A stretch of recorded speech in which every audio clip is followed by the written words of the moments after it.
Hi there and welcome back to Planescape Torment. I'm Byron and we are still in the hive. There's a Okay, watch, door. Chief. Just look natural. Casual. Who are you? Just a hive dweller. You see a pale man standing in the middle of the room. He is hunched over and doesn't look well. Greetings. I feel terrible. What happened? I'm not sure, but I think a bit of rest will do me good. Can you please leave me alone? Farewell. Oh well, okay. I'm gone. Before I go, I just look through your belongings. I hope that's okay. Maybe you have something here that makes you sick, then I would take that away so you can sleep in peace. But apparently that's not the case. That's one thing that I want to go in here actually again. And talk to you. I had some questions. Who are you? No.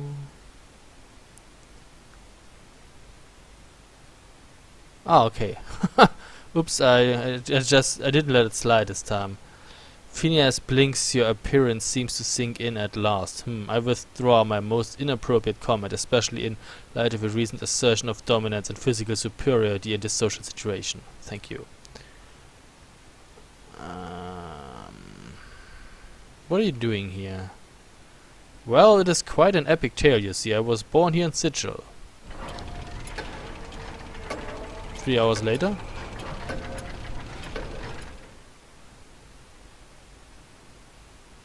Oh, this is how you rest, I guess. Let's see. I had some questions. What are you doing here? And that screen is the screen you always get when you rest. You rested for 8 hours, okay. I didn't want to rest the second time though, so can I have my save back?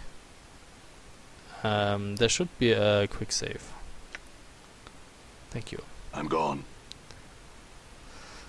Thanks a lot. Good to know. I'm gone. We can rest here. What, you want some? Come and get some. More thugs. Oh, Myram. Hi. This old woman stands silently by the wall, staring off into the distance. She seems to be unconcerned with the flow of traffic around her and clutches a wooden pole from which dozens of small fish are dangling. Greetings. Oh, hello, sir. She squints at you for a moment, trying to discern your identity.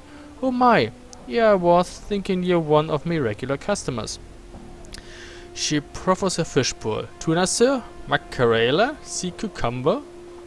No fish, thanks. I had some questions. Her mouth presses down into a tight-lipped frown and she stares off over your shoulder. Look behind you, see what she's staring at.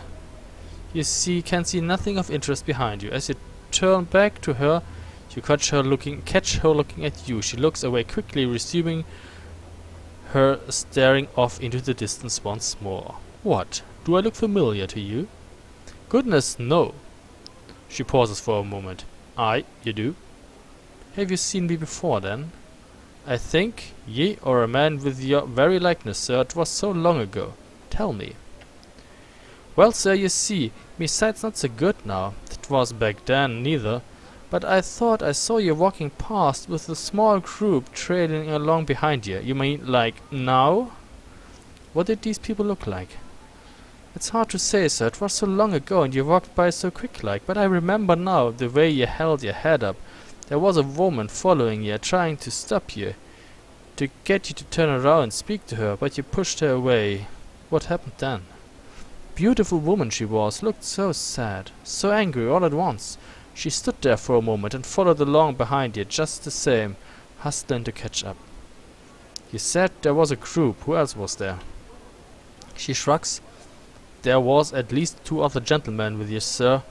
The only one I remember too clearly, though, was tall, thin, reeked of bub, he did. I smelled him from across the way. Looked like he hadn't bathed in ages, too. He followed you close, he did, and never said a word. Acted like the woman wasn't even there, even when she bumped against him trying to stop you. That's all I remember, sir. Give her some copper for her time. How much do you give the fishwife?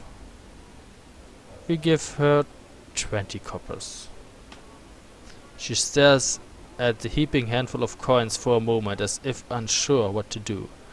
You hold them a bit close, and she finally takes them, laughing uneasily. Oh my! Why, thank you, sir. May the lady's shadow pass ye over, and fortune always find ye. Please come and visit me. Any time. Thanks, farewell. I mean, okay, we've lost 20, but we still have 200, and I don't really remember, but in most RPGs, money, at a certain point isn't a question anymore. And she just says the same thing over again. Okay. So yeah, it's just not this. It's just not an issue at some point in the game, and it will be the same like this. I'm pretty sure.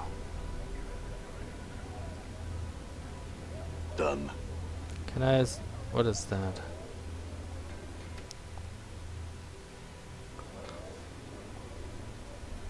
Who are you? Requint. The man is looking at you with a strange bug-eyed stare. His eyes are huge, so huge they look ready to pop out of his sockets and roll across the cobblestone. He nods eagerly as you approach, bobbing his head like a bird. As you near him, you suddenly notice the smell of urine and feces surround him. Greetings. Well. The man sniffles, wiping his nose on his sleeve, then opens his mouth to reveal blackened, rotted gums. Stories for coin, sirrah. His breath reeks. It smells like this man has been keeping rotten meat stored inside his mouth. Stories for coin? Who are you? The man snorts, thick with phlegm. Names, names. Who you are, who you are. His head does a slight twitch every time he repeats himself. Names, dangerous, dangerous. He glances at the ground and stirs the dirt with his foot. Dangerous? Knowing a name or being stuck with one boasts a mass of trouble. He looks back at you. My name is a given name, not one asked for. Requint. Once again you become conscious of his reeking breath and the smell of urine and feces that surrounds him. A given name, a given name. Is that your real name? Not my true name, Requint mumbles on, his head twitching every time he says name. A true name is a dangerous thing, gives others power. He stares at you with his huge eyes and wags his finger. Keep your name secret, keep it close, never let it out. What do you mean? Names are like smells, things can track you with them. Requint coughs, his eyes almost popping out of his skull as he does so. His cough seems to loosen his bowels, for he breaks wind loudly as if to accentuate his point. If someone knows a true name, it gives them power. He licks his lips. The power to hurt. I don't know my true name. Updated my journal. Requint's eyes widen. Seeing his eyeballs bulge even larger makes you uneasy. Then you are blessed, blessed. Remain nameless, and you shall be as a spirit on the plains. Untraceable, untrackable, unseen, undiscovered. Well, I don't know my true name. It doesn't mean that anybody else doesn't know my true name. Maybe somebody knows it. He smacks his gums wetly. A name chosen, a name given. It allows others to find you and hurt you. Have you been hurt? Requint gives a twitching nod and scratches himself. Let my name slip once. Once, only once. His eyes film over as if the memory is painful, then glances at you uneasily. Tell you the story I can, I will, but 3 coppers must I see. His face splits into a smile as he says the word coppers, and his reeking breath hits you like a hammer. Very well, here's 3 copper. Requint gets into a stance, looks left, looks right, then faces you. His face clenches, then with a grunt he breaks wind again. The smell nearly levels you, but he takes no notice. Cursed eye. Walked towards in splendor. He stands up stiffly, nose high in the air. He saunters back and forth, nodding to invisible passerbys. Listen. Updated my journal.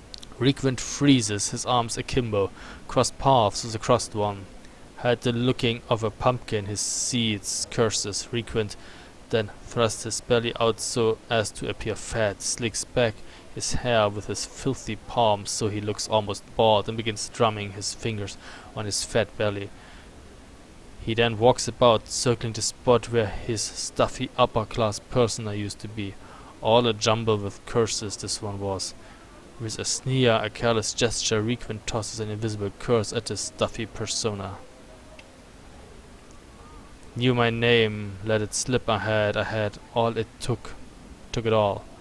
He stiffens up again, inhaling deeply and resuming his upper-class persona. The persona suddenly crumbles and Requint breaks wind violently, then he exhales, filling the air with his foul, reeking breath. Cursed with stenches, smells, excrement, came here to tell tales, all good for now. Now Requint is the name, given name. I see.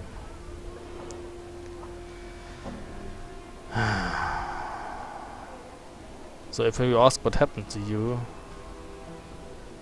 I don't want to have to pay you again for that story. So I'd like to hear another story. Tell you a story I can, I will, but 3 coppers must I see. Okay, you have 3 coppers. He takes the coppers, gums it, and then to your surprise he swallows it. Best purse there is, belly. He gives a reeking wheeze. A story. He smacks his lips, scratching his dirty rags. Yeah, but if you actually eat the money, how are you going to pay? You have to wait till you like come from the toilet.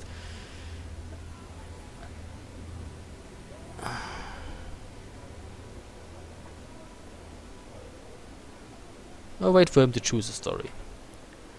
Spireward. He points to his left as the charred alley in the distance, an alley of dangerous angles.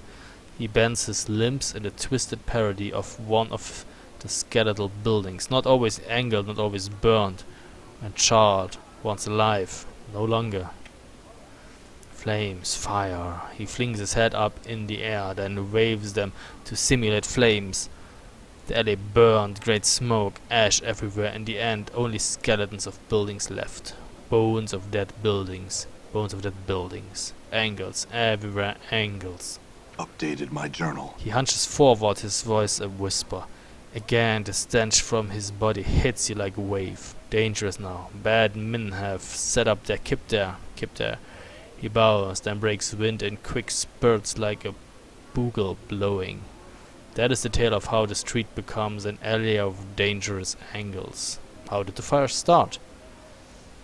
He made a semicircle of his heart. A man made it so, a beast made it so, a man whom even fiends admire. Who? A sorcerer's tale filled with madness, sadness, burning, yearning, a tale I can tell.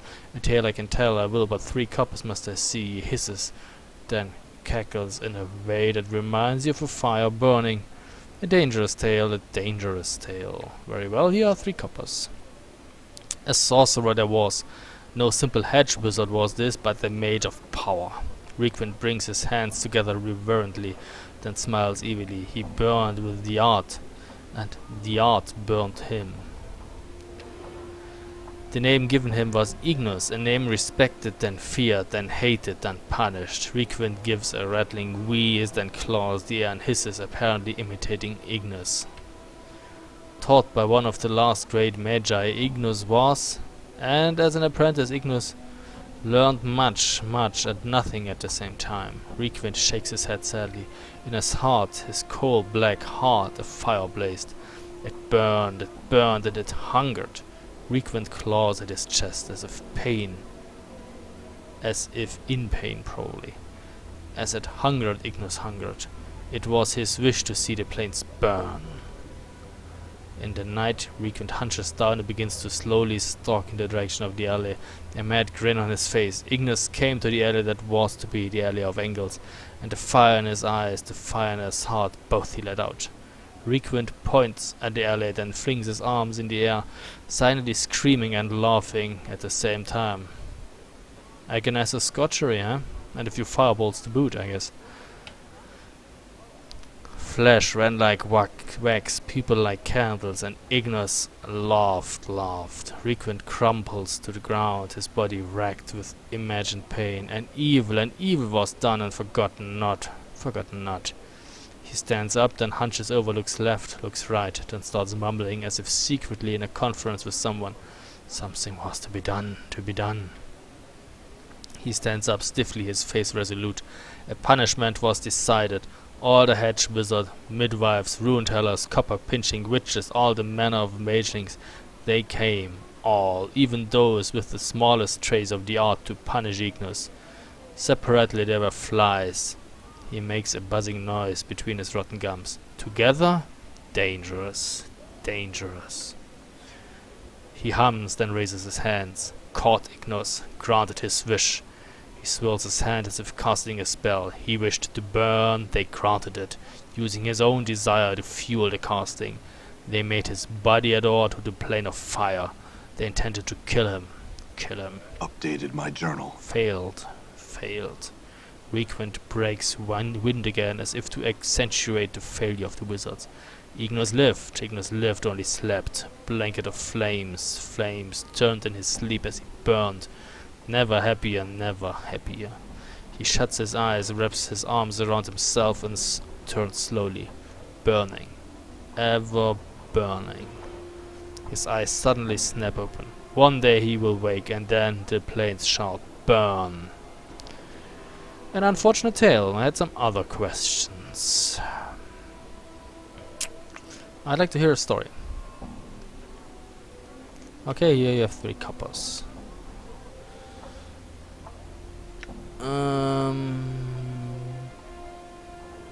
Wait for him to choose a story?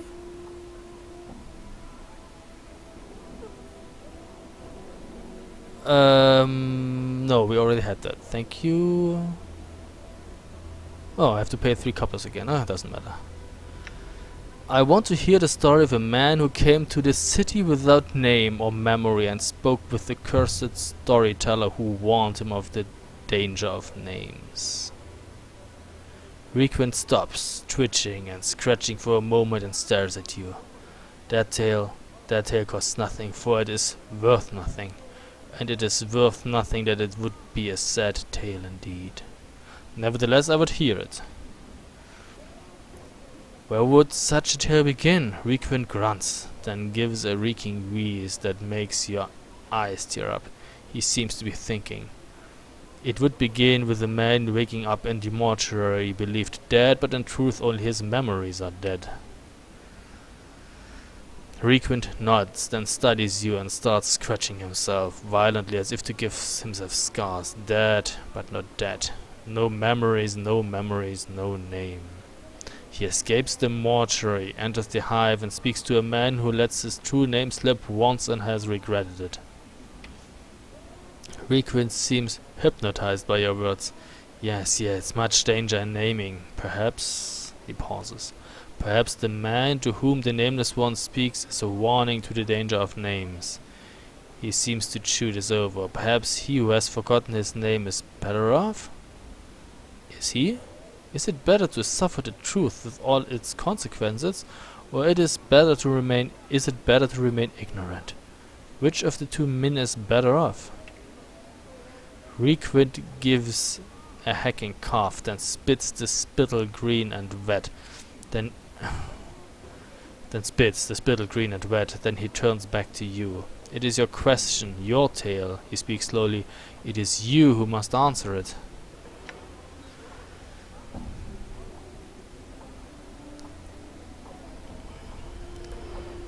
What do we have?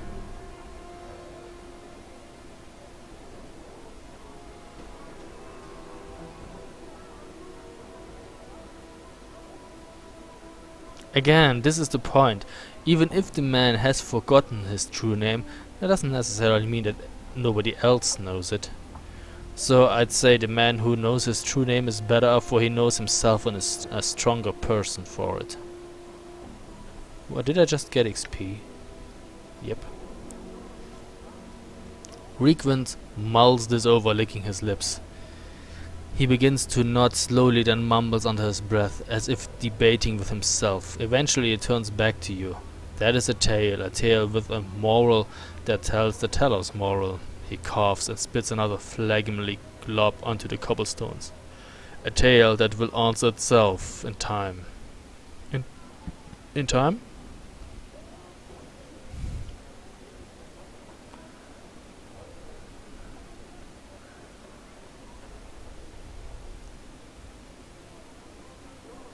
It must have an answer, and every tale has an ending. I will refuse to accept it.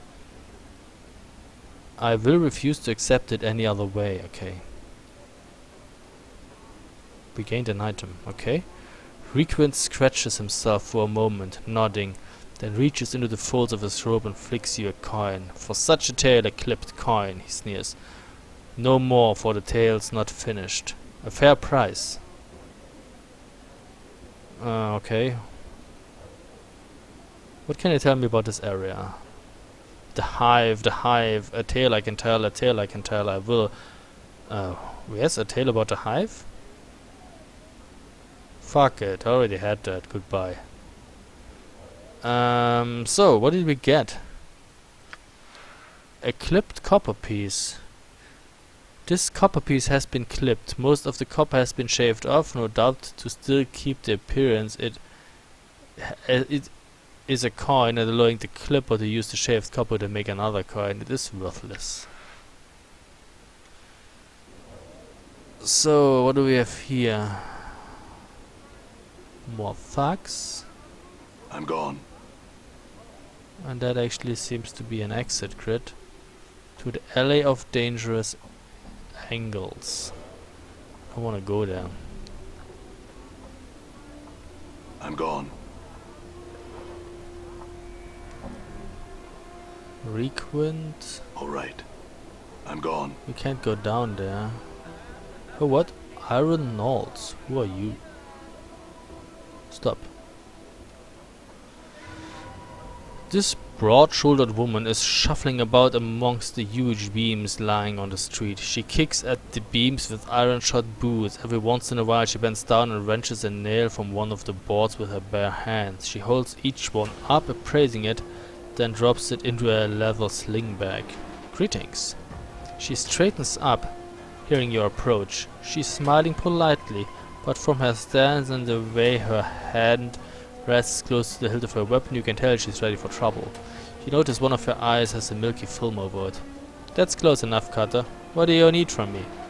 Well, I had some questions. Ask away then. Who are you? She pulls 3 nails from her sling bag, tossing them spinning in the air, catching them in her palm. Iron Knolls, they call me. She drops them back into the bag with a muffled clink. Why are you collecting nails? I sell them to a man named Hammerus in the lower ward. Maker of coffins he is. Tell me more of this Hammerus. There's not much to say. He's a bit chatty. He'll rattle his bone bugs till you balm me if you let him, but a fair bargainer. He needs the nails, I need the jink, and that's about as far as it goes. Where's the lower ward? Hey, I used to know the way I did, but the Darbers have changed the streets around again. Don't know how to get there now. I need to chart a new path, but I figure the Darbers will straighten things out eventually. Does anyone else here scavenge nails? She grins and shakes her head. No one was clever enough or had the will to do it before me, and I've shoved off anyone who's tried to jump me claim since. She pats the long bladed dagger hanging at her side lovingly. Your claim? Aye, that's what I call it. Honest labor's hard to come by in the hive, and I'm not about to let some sudden piker peel me off me work. I've sent more than one berg running and howling, holding their guts in, or off to the collectors if they were unlucky. Her dead eye gleams maliciously. The hive knows this spot is Iron Knolls, it does. Is that how your eye was ruined? Knoll's face turns hard. None of your business, Berg. Why? Would you like a matching wound for your collection? No, not really. I'm just asking questions here. What can you tell me about this place? Look, Carter, I've got a lot of work to do. The nails aren't finding their way into my bag while I'm spilling chant with you. Why don't you pick another Chudder's brain box about that for a time? Okay. Do you know anything about Farad? I heard the name, I have. Head of a pack of collectors, as I heard. Not sure where a body'd find him, though. You may want to try Reykjavik Square. It's north and west of here. A whole mass of collectors called Kipta. Okay. And let me guess, you don't know anything about my journal. Nay, I have not. She pauses for a moment. You know, that's a good idea. It is a journal. Maybe I should start one of my own. Yes, it is. It is amazing how much one can forget. A journal can help you hold on to your memories. She mulls over what you said. Yeah, you're right. You're right indeed, Cutter. I'll do it. I thank you for the idea. She smiles. It's nothing. Farewell. Oh, wait, what? Why?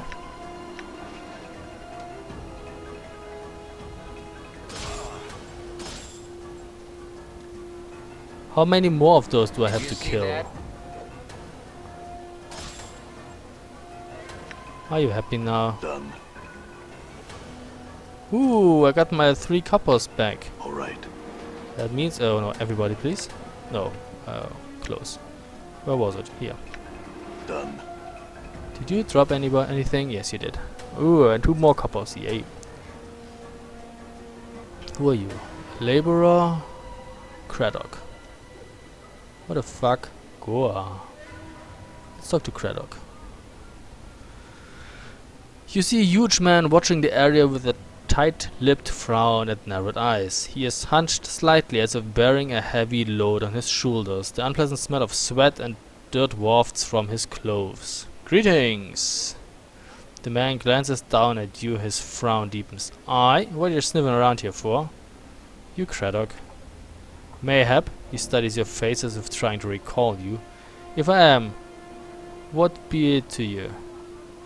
I come with a message from Bane the Sender. The message states, the shipment must be incursed by the 3rd day or there will be a penalty.